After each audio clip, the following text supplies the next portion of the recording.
लड़ना पड़ेगा। हम कायर नहीं हैं, परमात्मा के अंश हैं, हम शरीर नहीं हैं, हम अविनाशी हैं। अविनाशी का बच्चा अविनाशी। मौज से जियो, मस्ती से जियो, सिंह की तरह दहाड़ के जियो, एक गीदड़ों की तरह जीना छोड़ो। हे रोना धोना, ये दुख वो, ये तब तक बना रहेगा जब तक तुम भगवान से नहीं जुड़ते। और भगवान से जुड़े तो ताड़ ठोक कर माया को परास्त कर दो और निकल जाओगे इस माया से। इसलिए खूब नाम जब पाप कर्म करोगे तो फिर फंस जाओ। जिसको ब्रह्मचर्य धारण करना है, ध्यान देकर सुनिए। सबसे पहला कार्य उसकी दिनचर्या में, चाहे बच्चा हो, चाहे जवान हो, या जो कोई भी हो, प्रातः 4 बजे बिल्कुल जग जाना चाहिए। और जो 8-10 बजे तक सोता है, वो कोई भी हो, ब्रह्मचारी रह ही नहीं सकता, ब्रह्मचर्य रह ही नहीं सकता। वो स्वप्न दोष का शिकार होगा, वो नाना प्रकार की कुचेष्टाओं का शिकार होगा पक्का। क्योंकि बुद्धि को सत्य प्रकाश की तरफ प्रेरित करने वाले भगवान भुवन भास्कर हैं। वो पधार रहे हो, आप सो रहे हो सैया पे, आपकी आयु, श्री, कीर्ति, बल सब नष्ट होगा।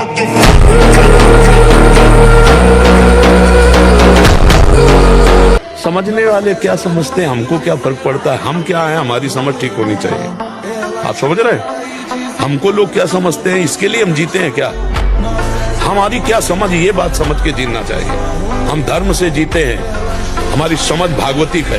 अब तुम क्या समझते हो, तुम्हारी समझ है, हम तुम्हारी समझ से थोड़ी जीते हैं, हम अपनी समझ से जीते हैं। हमारी बात समझ रहे हो?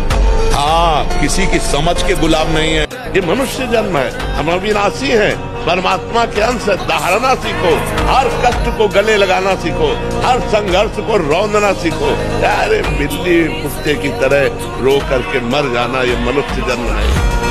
अगर हम भगवान से न जुड़े हो तो हम भी तुम्हारी तरह डिप्रेशन में पहुंचकर मनाए कि मौत हो जाए, फिर भी हम तुम्हारे सामने सिंह की तरह दहाड़ रहे, कोई नाटक थोड़ी कर रहे हैं। हम ये तुम्हें सिखा रहे कि अगर भगवान से जुड़ोगे तो तुम जीत जाओगे, और भगवान से नहीं जुड़ोगे तो मृत्यु लोक है, कोई सहारा देने वाला नहीं। कौन हो, कहां हो, कैसे हो, कोई प्रश्न नहीं। जैसे हो, जिस परिस्थिति में, जिस विषय में फंसे हो, वहीं से तुम्हें नाम उठा के महात्मा बना देगा, तुम्हें धनवान बना देगा, यशस्वी बना देगा, तुम हम तेज से संपन्न हो जाओगे। भगवान नाम का तेज है, प्रताप है भगवान नाम। आप बसा के तो देखो हृदय में, जोर से आलाप लोगे नाम का, प्रकृति का परिवर्तन हो जाए। अरे स्वामी का नाम है।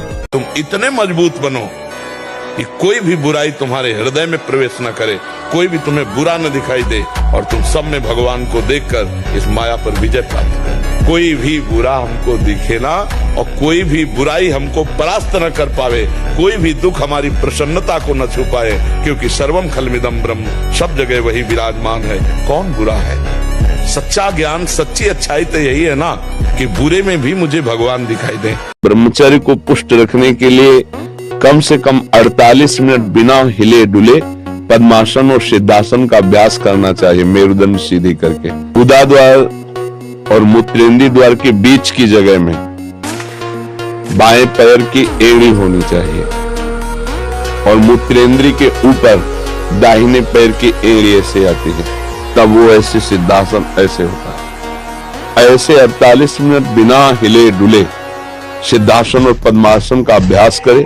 यदि अधोगामी शुरू हो गया है तो ऊर्ध्वगामी करने में बहुत कष्टप्रद। अभी आपकी नवीन अवस्था है, बहुत बढ़िया अवसर है जीवन को ब्रह्ममय बनाने का। तुमसे जो गलती हो उसको होने दो, बस रोक लो, हस्त क्रिया मत करना। हस्त क्रिया मतलब समझ गए ना, हस्त मैथुन मत करना, और नाम जप करो। और जो हो रहा है तुम बिल्कुल ऐसे समझो कि बाबा ने पूरा ठेका ले लिया, अब हमको कोई चिंता नहीं। आज से तुम देखना आपका परिवर्तन। और कोई काम करो, 2-4 घंटे करो, कोई भी काम करो। हमका विश्व का कोई भी, कहीं भी, कितना भी बड़ा देवता हो, अगर भगवान नाम जापक है तो उसे ये घोड़े ओड़े की नाल पहनने की जरूरत नहीं है। और हम कहते हैं कि आप जाओ और शनि की आराधना करो और उसका फल मांगो कि प्रेमानंद के बाल को उखाड़ दीजिए। ये हम लाडली के बल से कह रहे हैं। ब्रह्मचर्य एक विलक्षण महाव्रत है। ब्रह्मचारी का सौंदर्य प्रस्फुटित होता है, एक नूर उसके चेहरे पे झलकता है जो ब्रह्मचर्य को धारण करता है। एक नवीन आकर्षण, बालवत चेहरा, और जिसका ब्रह्मचर्य पुष्ट होने लगता है उसके शरीर से सुगंध आने लगती है। जो भोगी पुरुष होता है पास से निकल जाए तो दुर्गंध निकलेगी, और जो ब्रह्मचारी होगा तो उसके शरीर में सौरभ होगी। ब्रह्मचारी का एक एक रोम तेज से युक्त होने लगता है। चेहरे पर हर समय प्रफुल्लता, मुस्कान, उसका हृदय नंदन वन हो जाता है, आनंदवन, बिना किसी कारण के प्रसन्नता बनी रहती है। और जीना सीखो, संघर्ष से लड़ना सीखो, संघर्ष करो, जिंदगी से लड़ना सीखो, हारना नहीं, दहाड़ना सीखो, हर कष्ट को गले लगाना सीखो, हर संघर्ष को रौंदना सीखो। अरे बिल्ली कुत्ते की तरह रो करके मर जाना ये मनुष्य जन्म नहीं। इसलिए उठो, जागो, तुम सच्चिदानंद स्वरूप हो, तुम भगवान के अंश हो, तुम भगवत भक्ति के द्वारा इस माया पर विजय प्राप्त करो, ना कि माया के द्वारा रौंद दिए जाओ। इंद्रियां विषयों से बलवान है। अगर हमारी नेत्र इंद्री कहीं अंदर, तो बाहर सामने विषय रखा हो नहीं घसीट पाएगा। विषय से श्रेष्ठ पर इंद्रियां हैं। जैसे बाण बनाने वाला बाण की नोक में ध्यान दिए तो श्रवण इंद्री काम नहीं कर रही है, राजा की सवारी निकल गई, उसको पता ही नहीं चला। अगर हमारी अंदर से इंद्री कहीं और लगी हुई है तो बाहर कोई विषय नहीं खींच सकता। शब्द स्पर्श रूप रस गंध, इसलिए कहा शब्द स्पर्श रूप रस गंध से बलवान और पर इंद्रियां हैं। साधक स्वप्न दोष से बचना चाहता है तो सर्वप्रथम उसको भगवान की शरण में होना, क्योंकि प्रभु की शरणागति से हमारा जो अंतःकरण मलिन चिंतन से युक्त है उसका सुधार होगा। चिंतन बिना बदले हम इसे रोक नहीं सकते। जो नीच पुरुषों का संग कर लेता है, बड़ा रंग चढ़ता है। एक दृश्य ने अजामिल को धर्म से युक्त निष्ठा वाले को परास्त करके घोर निंदनीय विषयों में फंसा दिया। एक दृश्य ने मछली की मैथुन क्रीड़ा ने महाराज सौभरी को फंसा दिया। ऐसा न समझे कि आपके ऊपर कुसंग का प्रभाव नहीं पड़ेगा। हम देखते हैं एक चेष्टा ने वेश, मंत्र, मर्यादा सबका त्याग करवा दिया। कुसंग बहुत जोरदार है, अगर सत्संग जोरदार है तो कुसंग भी जोरदार है। भजन में प्रतिकूलता अच्छी मानी गई, पर भगवान से प्रार्थना करें कि प्रतिकूलता दो तो इतनी सामर्थ्य दो कि सह जाएं, हमारा अन्य चिंतन न हो, हम टूट न जाएं। नहीं तो ऐसी ऐसी प्रतिकूलताएं आती कि आपको अविश्वास हो जाएगा। हमारा सब कुछ ऐसा, अब आपका सब कुछ नहीं है, अब उनका सब कुछ है, वो जैसे चाहे तैसे। दहाड़ना सीखो, हर कष्ट को गले लगाना सीखो, हर संघर्ष को रौंदना सीखो। अरे बिल्ली कुत्ते की तरह रो करके मर जाना ये मनुष्य जन्म नहीं। धर्म के द्वारा जो हमें प्राप्त होगा उसी से हम अपना भरण पोषण करेंगे। आपके बच्चे स्वस्थ होंगे, बुद्धिमान होंगे, परिवार में बहुत सुख और शांति होगी।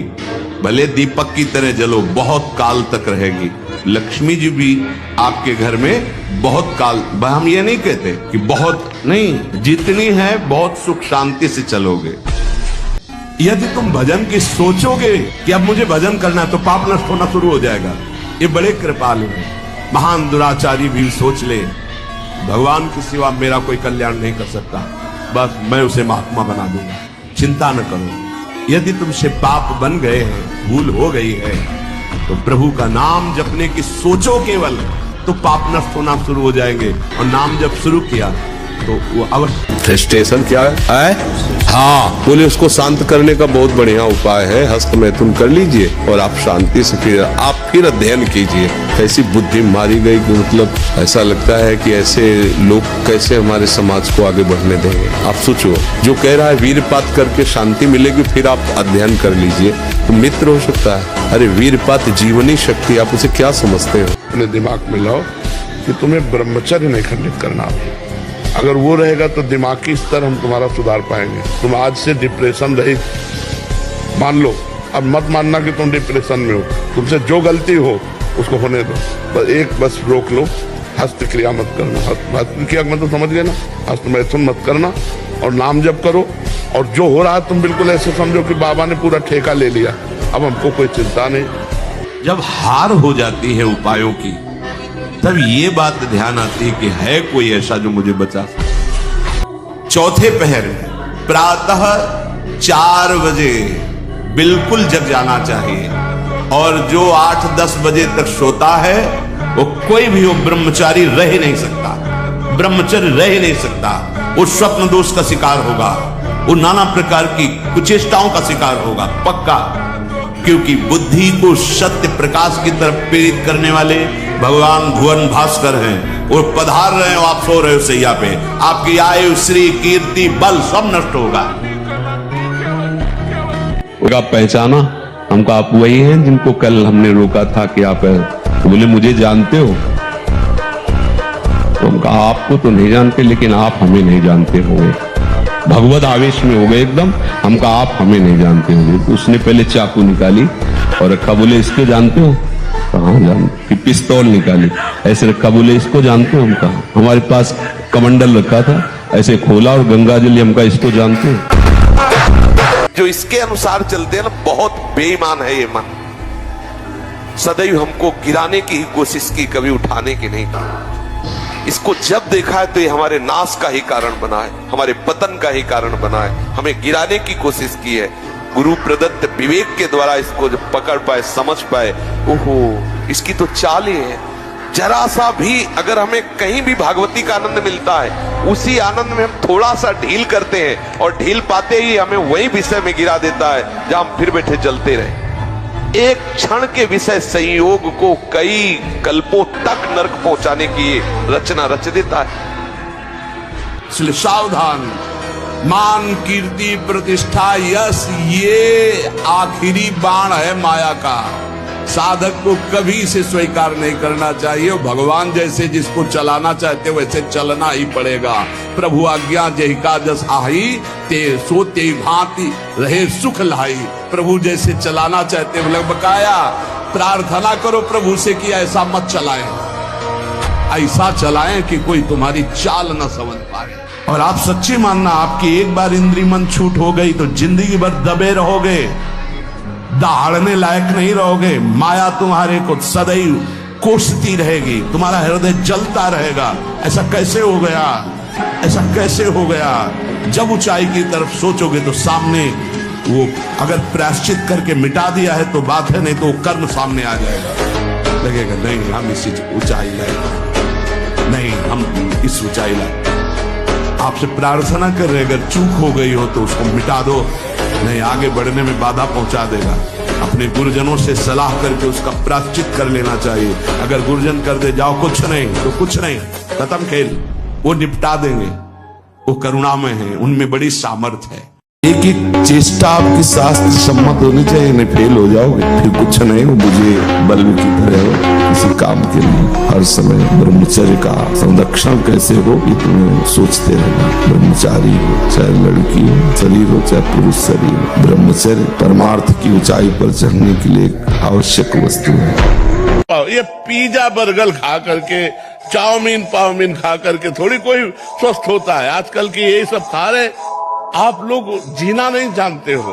अगर जीना सीखो, 4 बजे तड़के उठो, भगवान का नाम स्मरण करो, जल पियो, शौच जाओ, स्नान करो, 2 किलोमीटर दौड़ो, 10-15 मिनट दंड बैठक मारो। अभी देखो शरीर चमकने लगे। अभी ये हमारा बहुत सा जीवन व्यर्थ चला गया।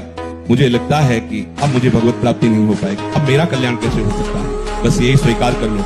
अगर एक श्वास बची है तो एक श्वास में भगवत प्राप्ति हो जाएगी, एक श्वास में भगवत प्राप्ति हो जाएगी। क्या अब जितनी श्वासें बची हैं वो केवल प्रियालाल के लिए, बस राधा राधा राधा। तो हमारा वर्तमान में जो श्वास चल रही है इसमें हमने नाम लिया और अभी श्वास पूरी हो जाए तो हम श्री जी के पास पहुंच जाएंगे। हमें घबराना नहीं है, हमें निश्चय करना है कि अब तक जो व्यर्थ आयु गई, समय गया गया, अब नहीं जाने।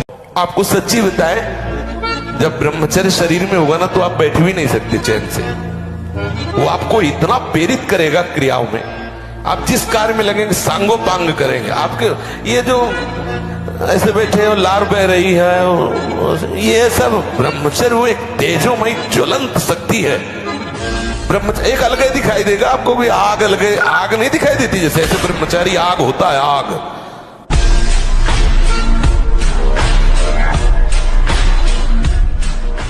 जैसे स्वप्न में लाठी चलती कुछ नहीं होता है, पीड़ा होती कि नहीं होती स्वप्न के समय।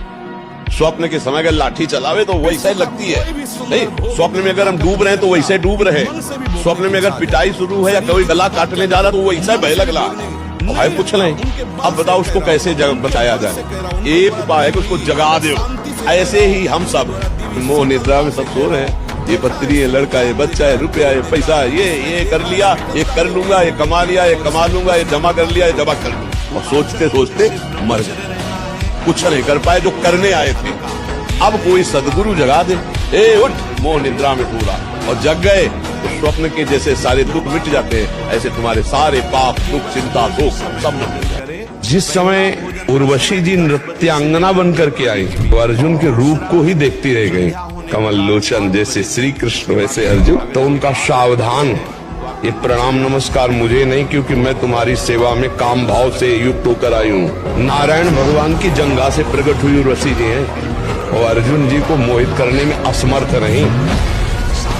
एक स्थिर कर लो, ब्रह्मचर्य, बहुत गंभीरता स्वभाव में आ जाएगी। ब्रह्मचारी का स्वभाव गंभीर होता है, विचार परिपक्व होता है, स्मृति प्रवीण होती उसकी, और हर कष्ट सहने की सामर्थ्य होती। गर्मी सर्दी बरसात पीड़ा अपमान निंदा, वो महान शीतलता अंदर प्रदान करता है। मस्ती एक रहती है, और कहीं निरंतर भजन और ब्रह्मचर्य, फिर क्या दुर्लभ रह गया संसार में उसके लिए। यदि थोड़ा भी प्रभु का रस मिल जाए तो समीप सुंदरी से सुंदरी शरीरधारी स्त्री हो, आपका मन नहीं चलेगा, क्योंकि मन जो भोगता है वो तो प्रभु के चरणों में लग गया। अब कैसे फिसले? तो इसलिए चाहे गृहस्थ हो चाहे विरक्त हो, चिंतन, खान पान, संग, दृश्य, इन सबको संभाला जाए तो सम्यक रूप से ब्रह्मचर्य रहा जा सकता है। अगर हम आज दहाड़ रहे हैं तो भगवान की शरण में और ब्रह्मचर्य से, उससे हम दहाड़ रहे हैं भगवान की शरण में और ब्रह्मचर्य। वही तुम्हें सब नौजवानों को कहते हैं, जिसे निकालने में इतना आनंद समझते हो उसको रोक के तो देखो, बहादुर बन जाओगे, माया पर विजय प्राप्त कर लोगे, हर विपत्ति हर संकट को रौंदने की सामर्थ्य आ जाएगी।